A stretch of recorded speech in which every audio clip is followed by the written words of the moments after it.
Welcome to the Age of Awakening. Please identify yourself. Enter.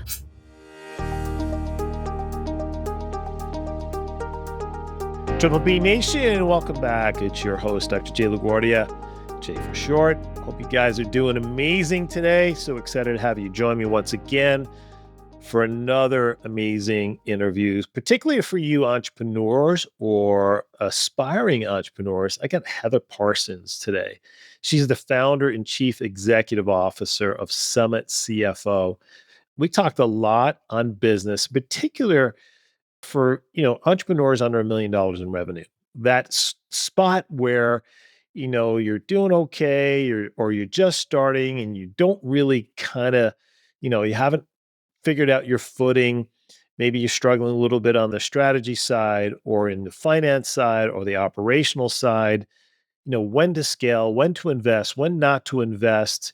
What are some of the things to look forward to in the future that's going to revolutionize your business, regardless of what business that you're in? These are all the topics that Heather and I discuss during our interview. And so if you're not an entrepreneur, I think you'll find it interesting, especially even if you've had the inkling, someday I think I might like to be a business owner, then this is going to be the podcast for you. Or if you get a friend who's in business, this would be a great episode to share with them. Again, this is about the mom and pop businesses, that drive our community, that employ our friends, that employ our neighbors, that might even employ you. Again, if you work for a small business entrepreneur, this would also be a great podcast to listen to so you can begin to understand some of the challenges on the front side of the business, and then perhaps maybe have a better understanding and help that business become more successful. So you're going to enjoy my conversation with Heather.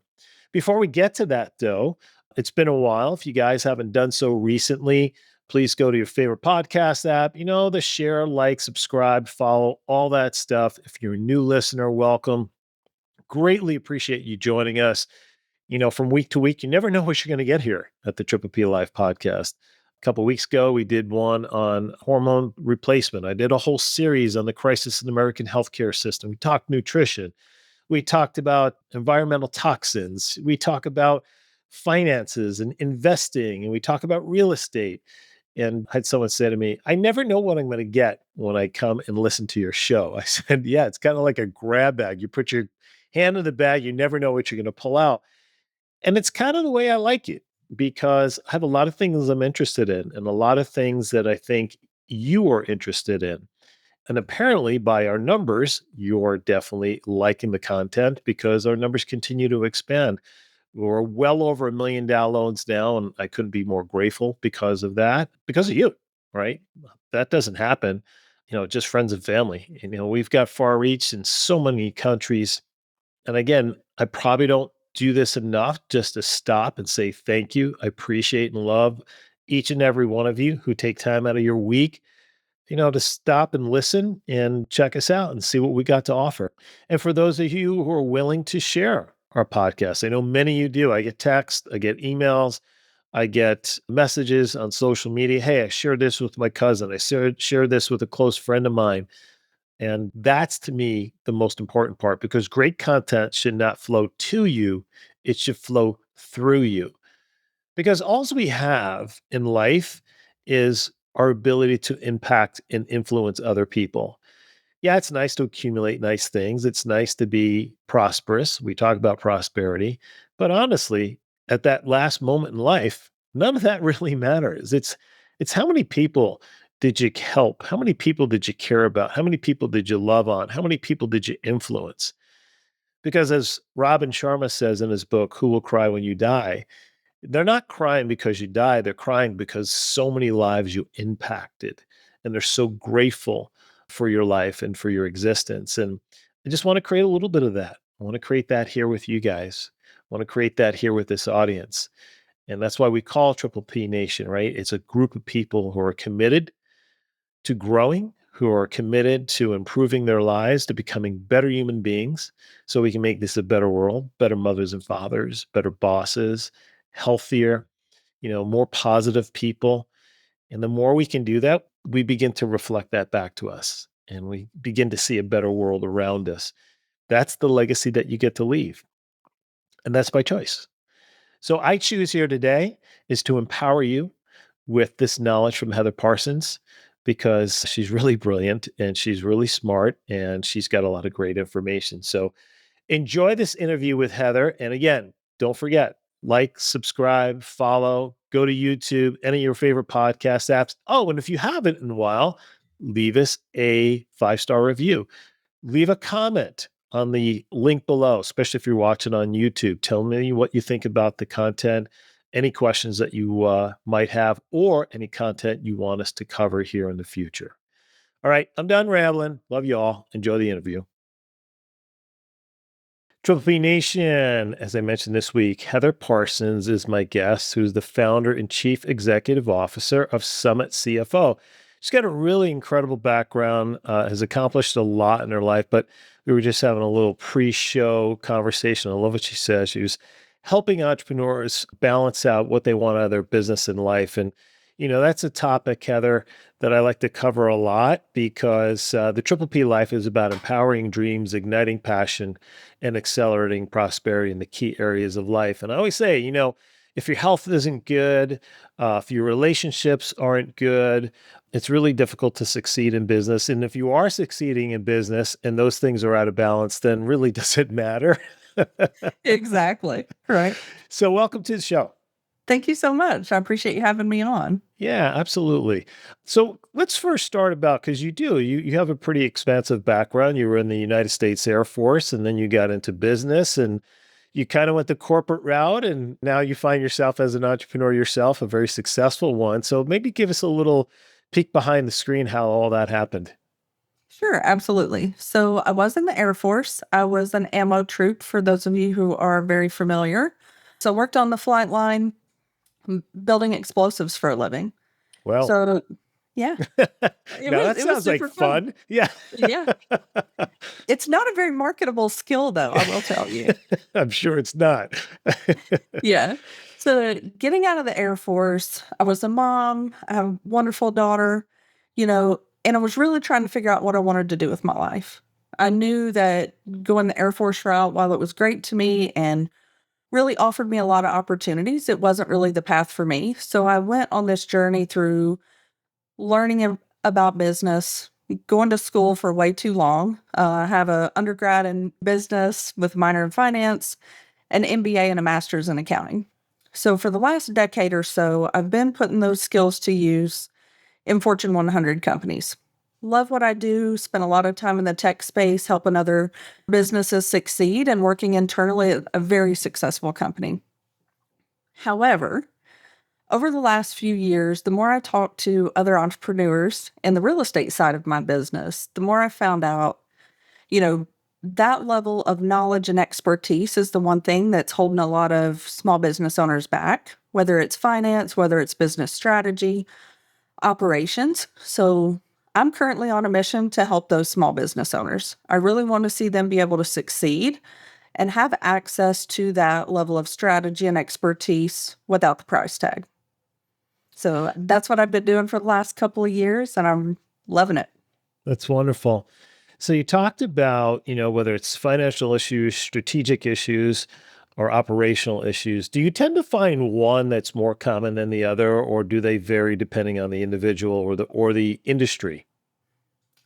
One thing that I find is a consistent thread is most entrepreneurs are wearing way too many hats. Mm-hmm. And that they're not delegating, they're not bringing folks into their team early enough to really be able to grow their business and really get what they want out of the other side. As an entrepreneur who's done this more than once, the thing that I find has, really enhanced and sped up our business is bringing in the right people at the right time. First off, having an executive assistant, somebody who does your email. There's 1,000 things you can listen to on that. But really bringing in somebody who can help you handle operations so that you're not the bottleneck. And then from there, you can go 1,000 different directions. Some people struggle with managing money. Some people struggle with getting employees to do what they ask. Like, it all depends on the person from there. Sure. Yeah, it makes total sense. So as somebody who's either started or opened 19 businesses, I have a little experience with this. Yeah, But I I want from your experience and expertise, we just opened a new business a year ago. And how does an entrepreneur know when the right time it is to invest in building the team so they can start to grow and scale? Because that's such a critical component. Absolutely. So, one of the things that I look at, and I always try to dive into people's why first, because what's going on in your personal life really impacts how you show up professionally and what you're doing in your business. Mhm. So, trying to get people to look at their beans and rice style budget. What do you really, really have to have out of your business to pay your mortgage, to make sure that you're not maintaining a super high lifestyle, but that you can live? And then from there, as soon as you can do that, you should start looking at, the EA, hiring somebody to do your books, bringing in those crucial folks to take things off of your plate so that they still get done and that you can focus on more higher level things or going out and getting new clients, whatever that looks like. I found not too long ago, I hired a virtual assistant and it was a game changer. And it was so inexpensive. I resisted it for such a long time because I can be a little of a control freak. Although I've learned long ago that you can only really succeed until you give up that control and bring in really talented, smart people, smarter than you are, in fact, and let them do their thing. But virtual assistants, people can bring on for really a nominal cost, and it really does free up a lot of your time. Absolutely. And the other thing that I always try to tell entrepreneurs who have kind of been fighting that battle, the very first task you should have your EA do is document what you want your EA to do. Hmm. And that way you kind of have a plan and a process in place. I know there's loads of people who have stuff on this out there, but finding somebody who has worked with folks before, especially if it's your first EA, Hmm.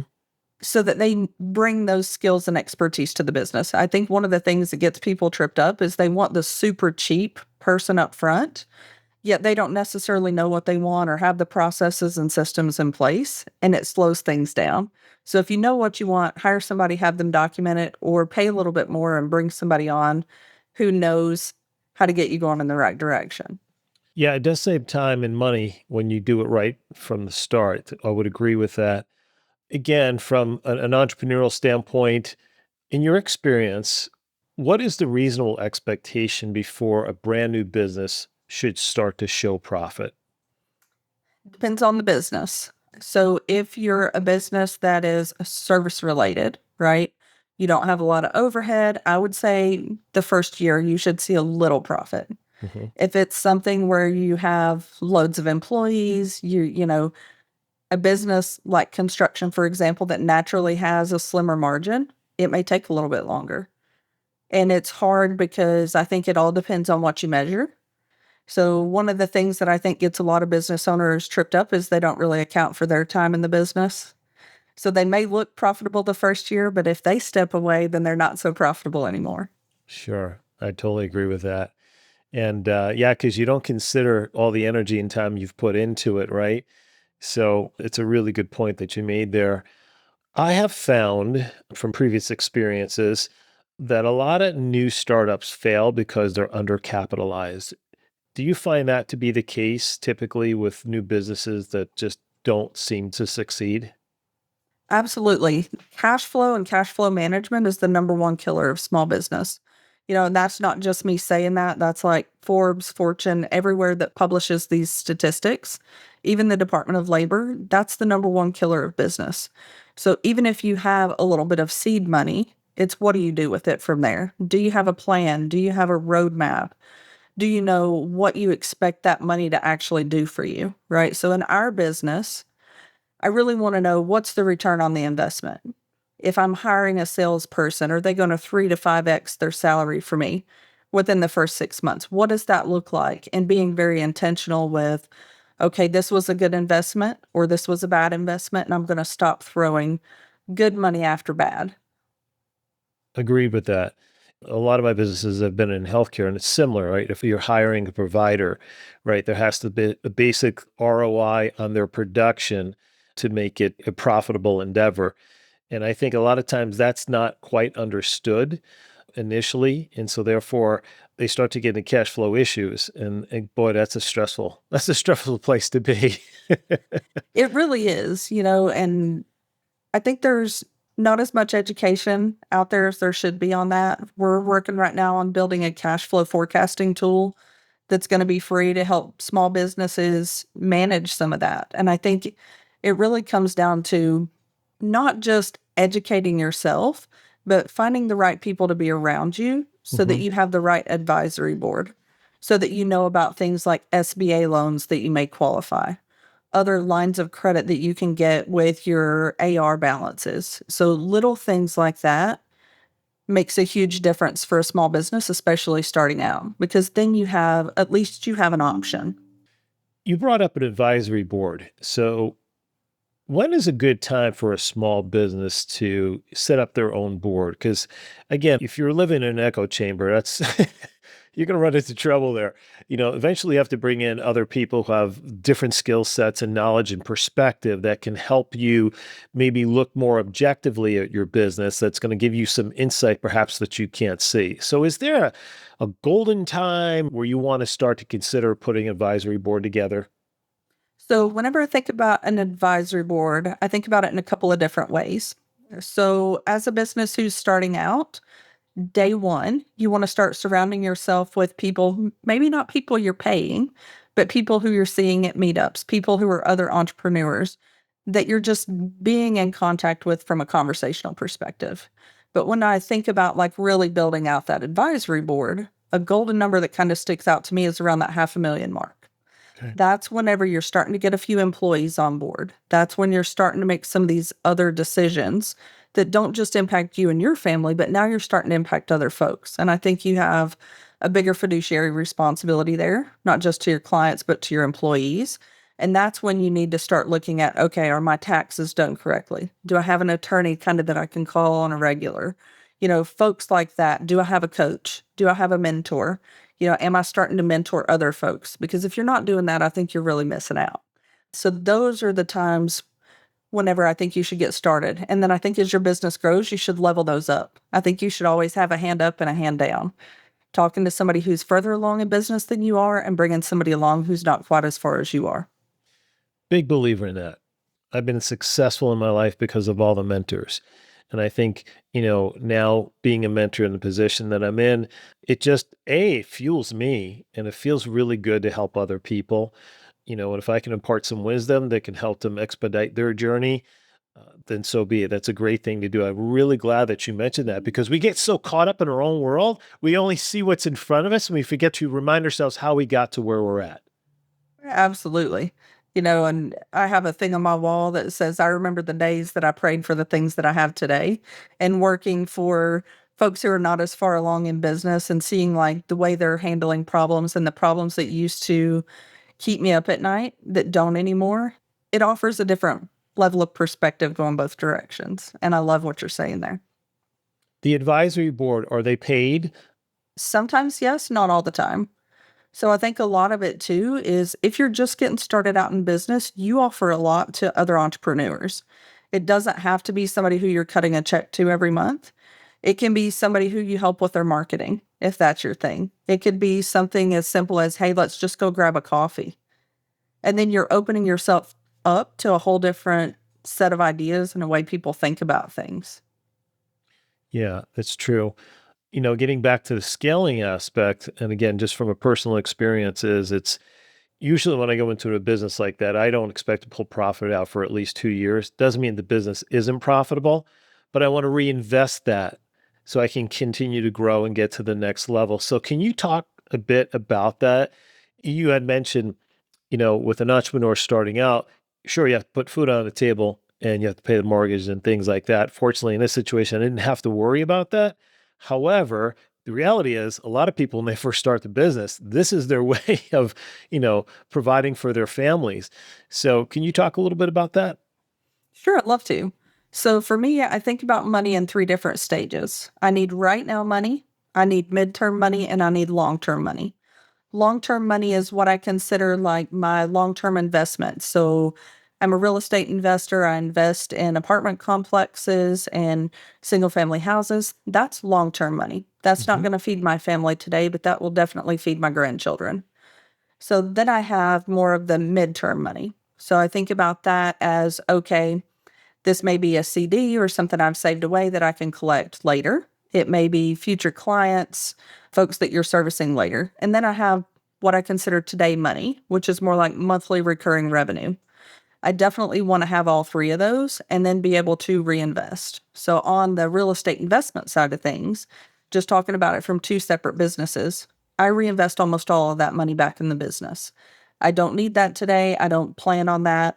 It's a windfall. And every time I do that, I take a tiny chunk out, but the majority of it's reinvested because that's more long-term planning. And then from the monthly recurring revenue, I still reinvest in my business, but it's a little bit different because as somebody who is a full-time entrepreneur, you're 1,000% right. I do have to eat, have to buy dog food, have to take care of my husband, do all the things, right? But I don't plan on 100% of that money coming to me. So I never go beyond 60% of that coming out of the business. And I don't mean top line revenue. I mean whatever's left at the end of the day. So I need to make sure that my cash flow is managed, that I know what's going in and coming out of my business so that I'm not draining it completely dry every single month. When you were talking about reinvesting with your real estate, I've been in the real estate game since 1993, so a couple of years. And I would You've say seen a few things. I have seen a few things, yeah. And so initially, we started out with fourplexes and then eightplexes and apartments, and now we do our own developments. I would say probably the first 20 years, we took it all and reinvested. And it was a slow slog to build and grow. Because a lot of people ask me, I want to get involved. I want to do the real estate that you're doing. I said, great, awesome. But, where I am now is not where you're going to start. It takes a lot of time and it's a slow roll. If you do it right, then you'll position yourself to get to that point where now you're able to enjoy the fruits of that long-term investment. Absolutely. So for us, that's an investment that we don't plan on really seeing much of in our lifetime. So I'm a huge fan and proponent of generational wealth. So I want to set our girls up so that they have choices later in their life. They're just starting out, just starting to launch. And as they become older and have families of their own, I want them to be able to use some of the profit off of that to improve where they start in life. It'll never be a handout because I just don't think that's the best thing for kids, but it'll be an option for them where they can borrow against it or use that experience to jump off and do their own thing. Sounds like you might be a fan of Garrett Gunderson. Are you familiar with Not him? not overly familiar, no? Yeah, so he wrote What Would the Rockefellers Do? It's a story between, two wealthiest families at the turn of the 20th century, the Vanderbilts and the Rockefellers, and how they sustained generational wealth. Okay. I think you'd enjoy it. And obviously real estate, but life insurance as well, too, as vehicles. Because I heard you say, I'm paraphrasing, but if they want to access it, right, there'll be requirements for them to access it. It just won't be given to them. And that's a real part of this, right, is they have to earn it. And there's certain stipulations that they're going to have to be able to maintain. We're doing the same thing with our kids if they want to have access to it at some point, because, Yep. Right, otherwise then there's no incentive for them to do their thing and to contribute to that pie. Absolutely. And it goes back to, if I think about how I was raised, right? So, and I want our girls to have some grit. And I think the only way that you have that is it's made. You can't buy it, you can't manufacture it. I grew up, one of 6 kids in a 2-bedroom trailer in the middle of nowhere, Appalachia. So, going from that to owning an 8-figure real estate business and other businesses is a huge leap. And I think you need that grit that comes from the struggle, that comes from trying to figure it out in order to be able to do the long-term investing and the long-term business in general. Because a lot of days it's really not easy. And nobody's standing there saying, okay, come on, honey, let's do these emails or do whatever needs to be done. You have to kind of want to do it and know that there's benefit on the other side. And that's a big reason why with our girls, we're not just going to give it to them. They're going to have to know what they're getting into. They're going to have to be willing to put a little bit of sweat equity into things and work for themselves. So to be as successful as you have become, you have to be risk averse, but risk tolerant in a sense of being able to assess risk and, avoiding, great risk and knowing when to act. So for you, talk about risk management, because again, the more successful, and just in terms of dollars, right? Because you don't have to be wealthy to be successful.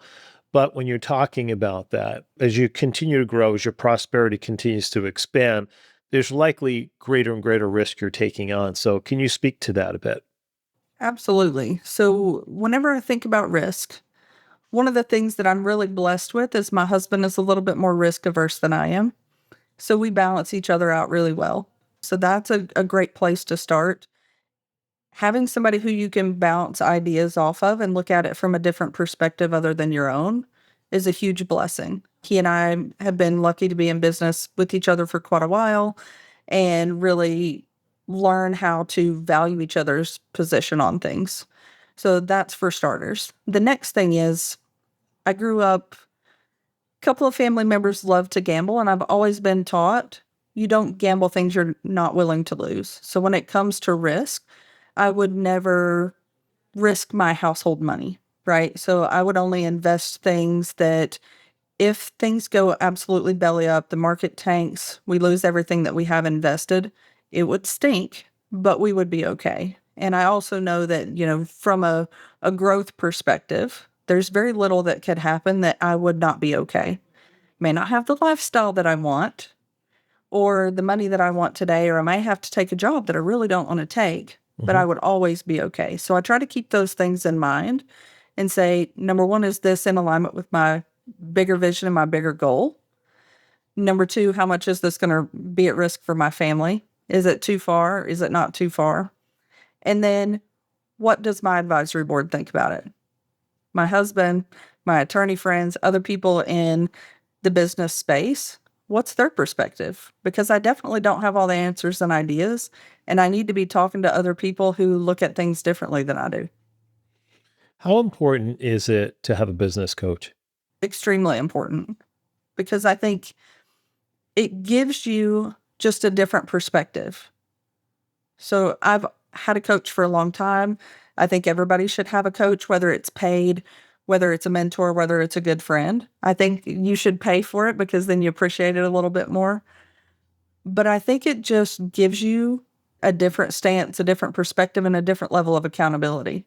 Because I know if I'm paying my business coach and we're about to have a call every week, I better get off my behind and do the things I said I was going to do, or I'm going to hear about it, rightfully so. And I feel like I'm burning money if I don't. Yeah, I'm in agreement. I've had one for 30 something years, and I think every once in a while it's good to change out as well too. Hear different voices or just get different perspectives from different people. Because when I first started in business, and now it's vastly different. So the level of conversations change as well. For sure. And that's why I would agree 100% that you do need to look at changing out your coach here and there. You may outgrow your coach, either financially, experience-wise, or just go a different path. And I think that's A-okay. And I think a good coach is good with that because they want to see you succeed. Agreed.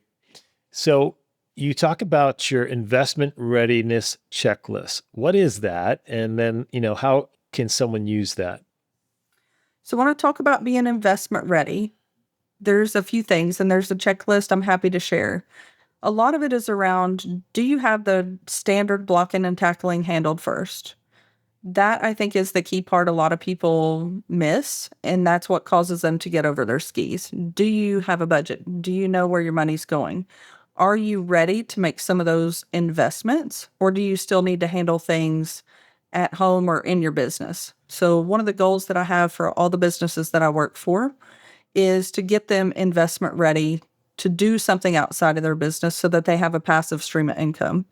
And in order to do that, we have to have an operations plan. We need a roadmap. We need to know what our investments look like. All of those things need to be in place before we're doing work outside the business. So get things handled at home and then let's go. It's something I love doing as well too, because it allowed me to retire out of practice at a relatively young age because we created all this additional passive income. And then, I was able to move into something else that I wanted to do. And I think that's really important. And it also creates such a peace of mind, because business ebbs and flows, right? There's up seasons, there's down seasons. And when you've got other income coming in and you get a down season, not that you're happy about it, but it just sucks less. That's true. That's very, very true. You know, well, and I So, think about exit as well, right? yes. So, what is your plan at the end of the day with your business? And if most people don't already know this, your kids don't want it. 9 times out of 10, your family doesn't want to inherit it. You need to think about what your strategy is, whether it's going to be an employee owned business, whether you're going to try to sell and exit, and having that passive income allows you to be able to make a different decision. Mhm. It takes a little bit of that pressure off so that you don't have to sell right now. You don't have to worry about your mortgage being paid or your spouse being taken care of because you have other money that's coming in that doesn't depend on your primary business. I work with a lot of healthcare professionals. You'd be surprised how many of them close their practices because they don't create an exit strategy, or they wait until either they get sick, or life circumstance changes where now they're looking to find someone to replace them. And obviously that's a position of weakness. And so it happens far too common in the healthcare space where, they've built this value in their business for decades and they just walk away and they close the door. So I do want to emphasize to you guys, the listeners here, is I can't emphasize this point that Heather is making, is eventually you're going to leave that business either by choice or they're going to take you away.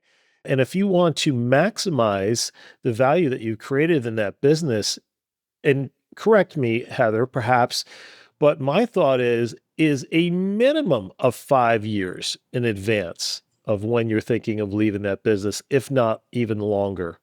For sure. So I would say even a little longer. I think whenever you think you've hit your peak in life and in business, that's when you really need to start looking at it. And it should be 10 plus years in advance, in my opinion. Just because as you talk to, exit strategists and people who want to help you sell your business, one of the things that they're going to look at is 2 to 3 years of your P&L in your business. So you need to have pristine books. You need to have a story that goes along with your business and your cash flow and all those things 3 years prior to the day you're going to put it on the market. So if you're planning, you're putting the right people in place, like an operations manager, for example. If you don't have one on staff and it's you, they're going to add that cost into your expenses as they do their evaluation. So little things like that prevent you from getting your max at sale. And it also prevents you from being able to step away from your business in a time that you might want to because you don't have the right people in place. It just slows things down in the end. Such a wonderful point. And again, getting back to the healthcare providers, a lot of them at this point, they've been in practice a long time. They start reducing their practice hours, so their revenue declines. So they put their practice up when maybe, they're at 75% of their max revenue because they're kind of in that retire, like they've retired already. They just haven't left. You know what I mean? Right. You I know? do. And they get to the point, it's like, oh, I thought it was worth so much more. It was 5 years ago. Absolutely. And I think that's where we need to be honest with ourselves. Do we have a job or do we have a true business? Do we have people that we can plug and play in the seats in our business? Or do we have something that we're married to 9 to 5, 7 days a week, whatever that looks like? We need to be honest about that. And we need to start, especially that 5 years out mark, really making sure that we're not the dependency that's holding the business together. Define the difference between having a job and owning a business. Sure. So what I consider having a job is, healthcare is a good but scary example.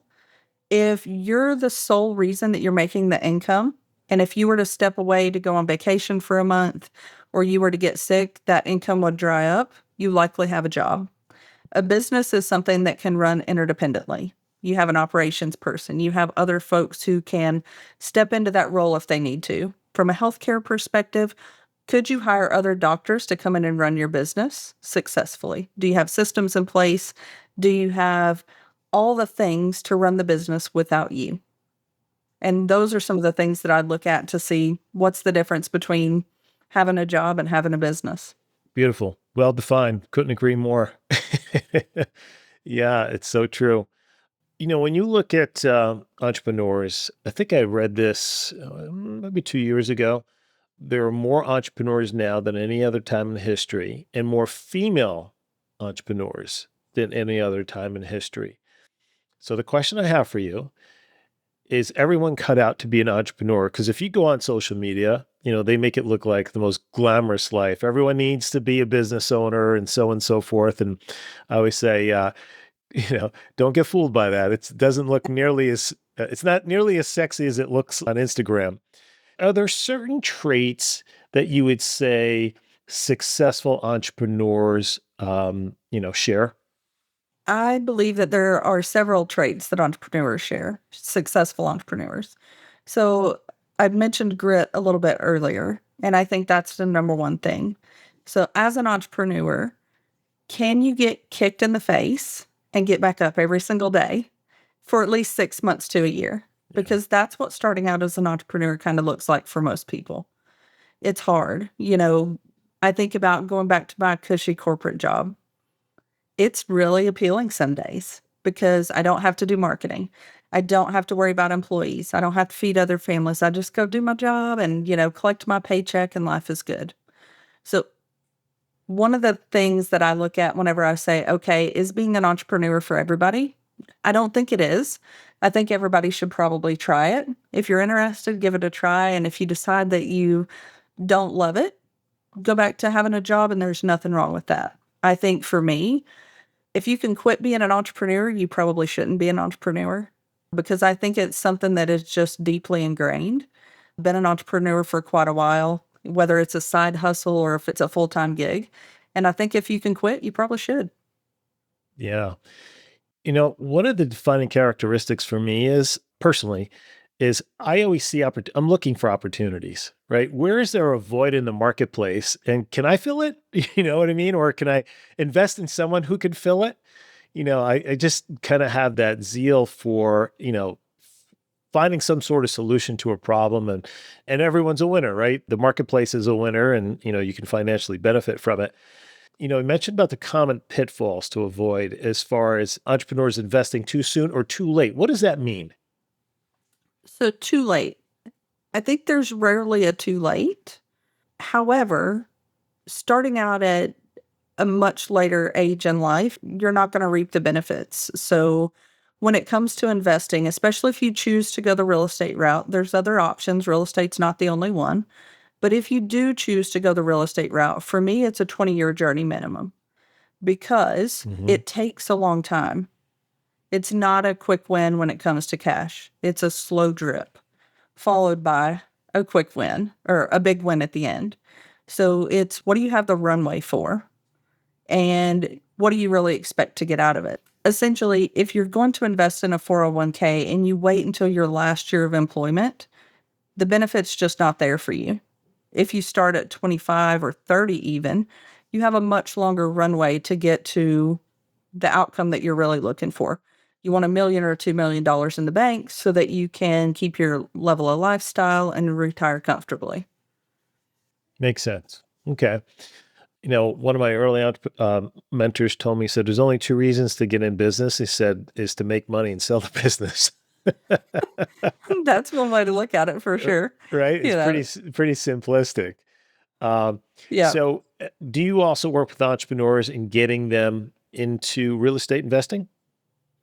I do, if that's something that they're passionate about. I think getting into real estate investing is something that you definitely need to do with eyes wide open, because it's not always a win. It's not like the stock market. It's not a guarantee by any stretch, and neither is the stock market, of course. But there's a little bit more risk there. So it all depends on what the person's risk tolerance is and what they're willing to do. Because I don't know about for everybody else, but for me, as a real estate investor, I deal with a lot of things that aren't sexy and most people don't want to do on their Saturday or Sunday. So totally up to them, but they've got to have a little bit of willingness there. And you live in an area with an extremely hot real estate market. I don't know if you do all your exclusively in the Nashville area, but that plays a role in it as well too. Right. Yeah, I don't actually. So I am a more rural gal. So I like the more secondary and tertiary markets. There's usually a lot more mom and pop establishments there. And that's something I'm really good at. I have systems and processes in place to help me take a property that's underperforming, bring it to market. We do all that in house at this point, and I really love doing that. So not for everybody, not for most people, Yeah, actually. no, you're right. You're right. That's a definite niche for sure. Yeah. Yeah, when I first started investing in real estate, it was, just my wife and I. And then as we started to expand, we brought on partners. We had some bad partnerships, learned a lot about that. But then it helped me figure out what a good partner is. And then about, I don't know, 8, 10 years ago, we partnered with a group and it's just been absolute incredible. But it was that distinction between the two, right? Is you're going to go through these learning experiences, what works, what doesn't work.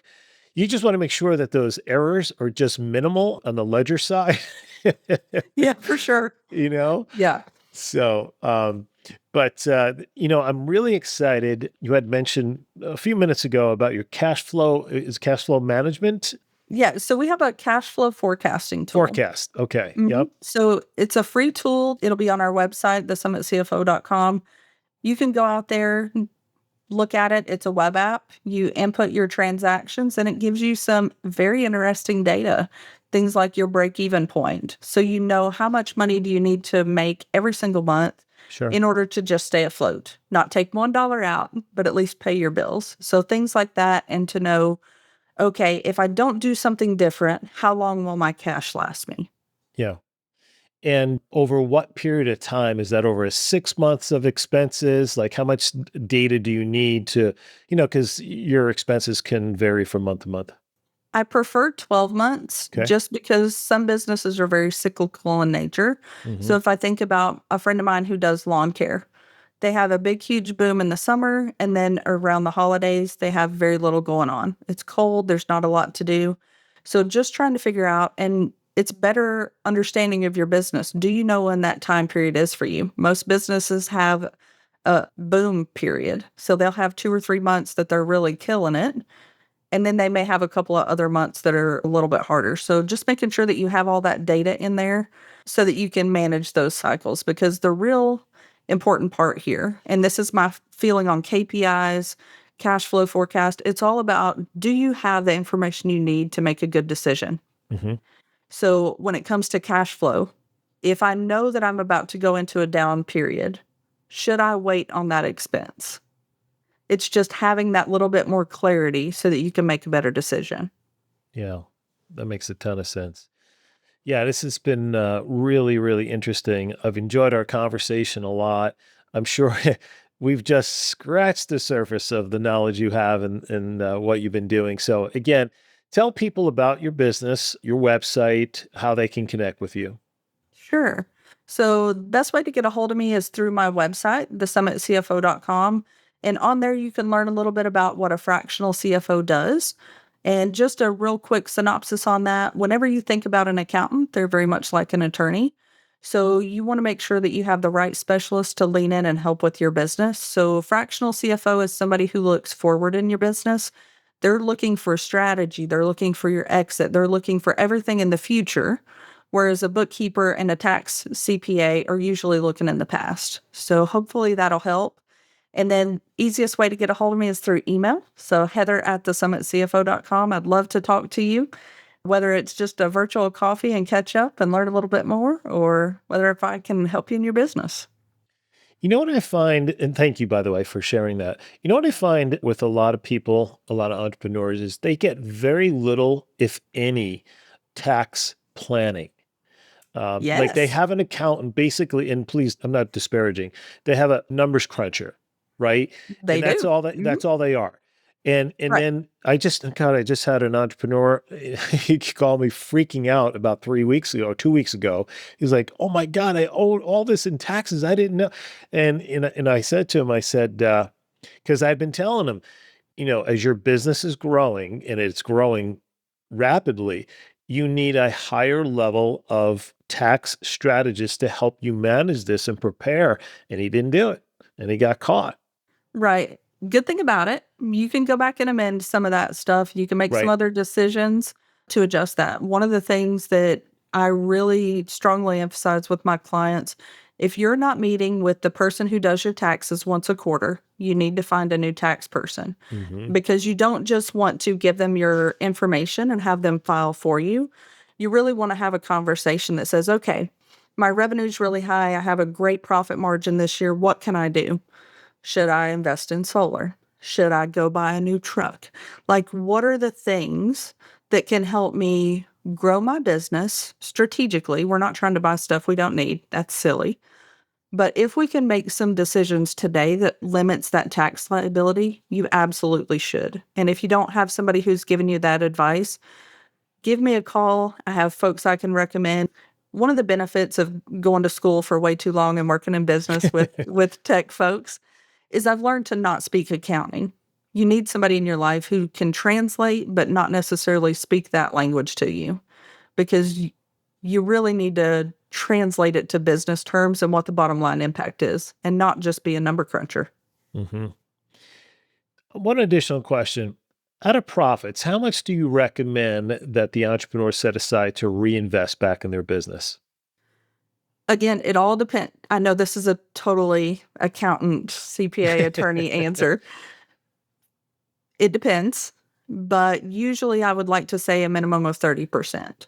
Wow. So I personally will not take more than 60% out, and that's monthly recurring revenue, things that are like right now money, not my long-term investments. Again, we're going to leave that stuff alone. But on the money that I'm creating to live on today, 60% of the net profit after everything is paid is the most that I would touch. And that way you have at least a little bit of buffer room for if things go sideways. And I Mm-hmm. say if because it always goes sideways. There'll be something that comes up that you do not expect. If you're in business long enough, and I mean like 4 weeks, Right? something's going to happen. Absolutely. And you just don't want to be in a position where you have to do something. So if you have a little bit of cash set back and you have an employee quit, you have to make a payout like your taxes that you didn't expect, and whenever that I take that 60% out, 10% on top of that just goes to a tax account. I don't even look at it. It's in a separate bank because I know I'm going to have to pay something. I just don't know what it is yet. I always try to get to zero. Not that I don't want to pay my fair share in taxes. I'm happy to pay the tax that I actually owe, but I also don't want to be penalized for having a business, employing people in my community, and doing all the other great things that entrepreneurs do. Agreed. Well said, too. Heather, this has been a lot of fun. I really appreciate you coming on and sharing your wisdom. Thank you so much for having me. It's been great talking to you. Yeah. So once again, your website is summitcfo.com. TheSummitCFO.com. The Summit. Got it. Glad you Yep. clarified that for me because I'm going to go check out that forecast. Awesome. I'll definitely send you a link. We have it in beta right now, and I would love for you to take a look and test it out and tell me what you think. Yeah, for sure. And if, when your link is active, I can put it in the show notes and then people can access it right there. Sure. Absolutely. I'll be glad to send it over. And as you're going through the tool, if you have questions, don't hesitate to shoot me an email. And if it's something I can answer quickly, I'm happy to do that because I really and truly do want to see small businesses succeed. I think the failure rate's ridiculous this day and age, and that's something that we need to change. Okay, I lied. I have one additional question. It's all good. It's like we're having coffee, right? Because I get to pick your brain. What's your thoughts in regards to how AI is going to revolutionize business moving forward here? Ooh, I love that question. So I've been talking to a lot of tech entrepreneurs here lately, and I talked to somebody the other day that said something I thought was quite brilliant. So he said that AI is not going to replace employees. However, people who understand AI will replace employees who don't get on board because Ooh, I believe like it. I think that. it's Yeah. smart. Uh-huh. Just because, not that AI is the end all be all. However, just the time that it saves. So, tell you a super quick story. The cash flow forecasting tool. I built it with AI. Mm-hmm. So you can write code, you can do web app development, you can write emails, you can do, landing pages. So all of these tools that I would have had to pay a developer for and wait 6 months and hope and pray he understood what I was saying and translated it correctly are now available at your fingertips. So it eliminates all the excuses. So that's where I think we're headed with AI. Yeah, I agree. I mean, copy, marketing. I mean, it's limitless what it's going to be able to do to help improve efficiency, reduce costs. But I love that concept, right? It's not going to replace employees. It'll replace employees, or the people who embrace AI it'll replace those employees that don't. Right. And I think we saw this is not the first time we've been through this. Yeah. Right. So I think about I've been working long enough to go through the dot-com boom. We've been here and done that. We had people who did not want to embrace technology, didn't want to embrace computers. And today you can't do anything. Hell, I can't even send my kids to school without them having a laptop. Sure. You know what I mean? So this is the evolution. It's where are you going to be at on the journey? And for me, I like to be at the front of it. I'm naturally curious. I like to see how things work. What can I do with it? How, what direction are we truly going? And I think folks who feel that way and believe that, they'll do just fine. Heather, I'll give you some perspective as far as how things change. When I first started in practice, we were still using paper. There wasn't electronic health records. There wasn't, the billing software was just coming online. So yeah, I've seen a lot of innovative changes technologically through the years in business that I've been. So, I kind of been through it. So, and I embraced it and I see how it improved things. Some parts of it weren't great, but overall, being curious and embracing it, I think could really help making a difference in business for sure. Absolutely. And I think it gives people an opportunity to step out and see something a little different as well. So if marketing's not your thing, but you have a marketing question, it at least gives you a different set of answers at your fingertips. It's Google on steroids when it comes to stuff like that. Right. Well, again, that was the last question. So All right. yeah. Thanks again, Heather. I appreciate you and I wish you nothing but success in the future. And again, we'll put those links in so people can connect with you. Thank you so much. I appreciate you having me on. Triple P Nation, that's Heather Parsons. Check her out, check her website out, and immerse yourself because, it's all about embracing the knowledge so we can, live the life of our dreams. That's about empowering your dreams, igniting your passion, and accelerating your prosperity. So until next week, everyone, be well.